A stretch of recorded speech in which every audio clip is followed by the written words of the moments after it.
Manglik is a dosh or yoga. Let's explore these terms. So, friends, let's start with the significance of Mars and some of the key considerations that we have is related to the topic. So, Mars, although signifies land, real estate, and many other things, blood.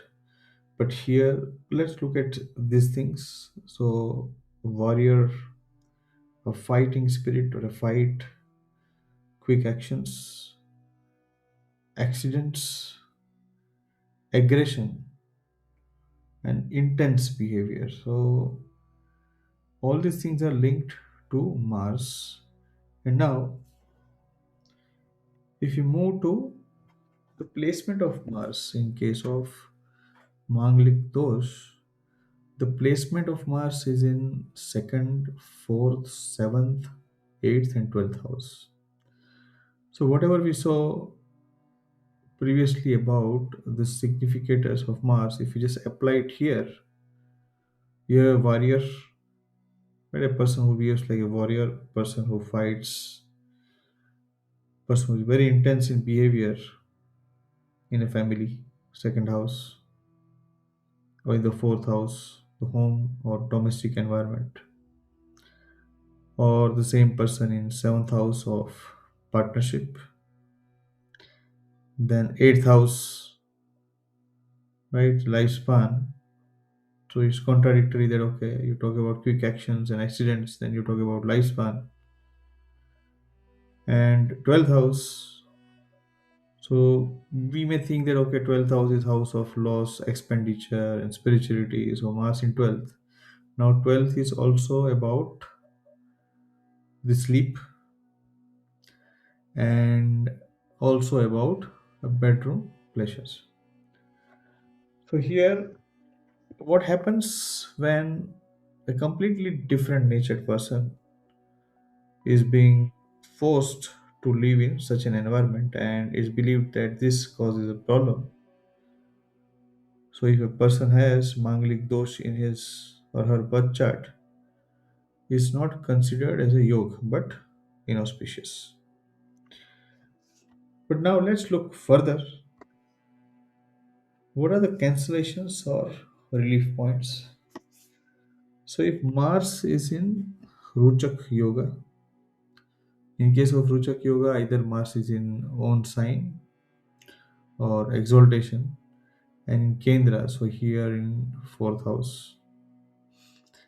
Then if Mars is in own sign or exaltation or even weak or debilitation, to some extent these things changes.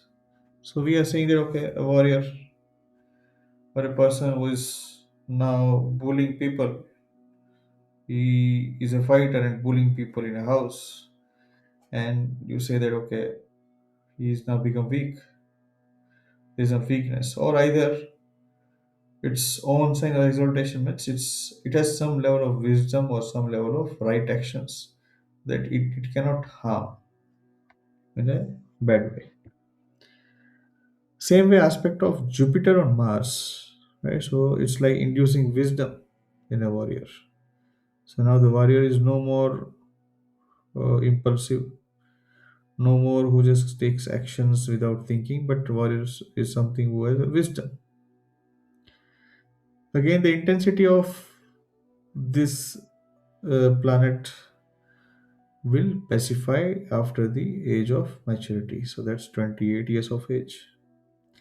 And then again, the famous thing marriage to a Manglik partner is also a cancellation. It's believed that okay, both the people have Manglik dosha that's cancels the negative impact. Now, having known the basics of this, of course, there are many other cancellations. You will see that okay, benefic moon, benefic, Venus and all. Yeah, of course. But now the final verdict, what we think about this? Is it a yoga or dosha? Now it's all about how we perceive and in which context we are talking about also. But if one is able to use the energy of Mars, one is into sports, one is an athlete. Now, such people definitely need Mars energy, be it the fourth house of quick actions. Although Mars is said to have a good courage in third house, but think of this: in fourth house is also house of Moon in Kalpurush, and it also signifies your mind. So no doubt it may not let someone sit in a particular position and meditate if you think that okay it will be very restless. But same time it will give quick actions, someone who will not hesitate to take quick actions and be courageous when needed. So if someone is using the energy of Mars in day-to-day life or is somehow connected to it, then this is not a dosha, but this is like using that intense energy for your benefit. Same way, dasha arrival timings in life. Few people may not even have the Mars Mahadasha in their lifetime, so they may not face that much of issues. Of course, Antardasha and many other based nature of things are there, but not to that primary extent. And then check the moon. So moon gets debilitated in the sign of Mars. It's also a very interesting phenomenon because moon is not an enemy to Mars. But if you see the element, one is fire, one is water. So again, contradictory stuff. So moon in Scorpio is debilitation. But at the same time, if you have a benefic moon, moon is exalted.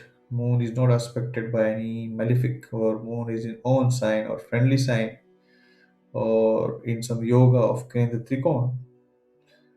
So using that mind, right, that mind which is so strong, and it has the capacity of overriding the malefic effects through a very clear thought process.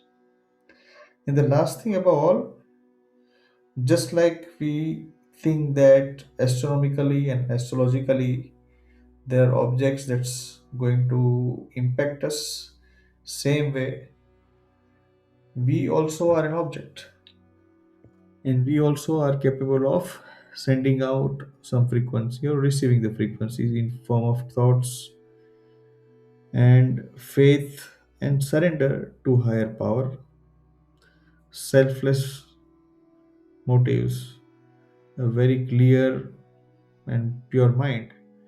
This thing also at times works in bringing out the positives from the negatives.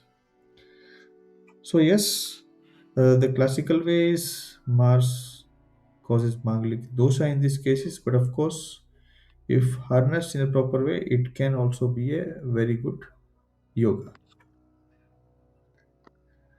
So friends, you're watching the Jupiter retrograde channel.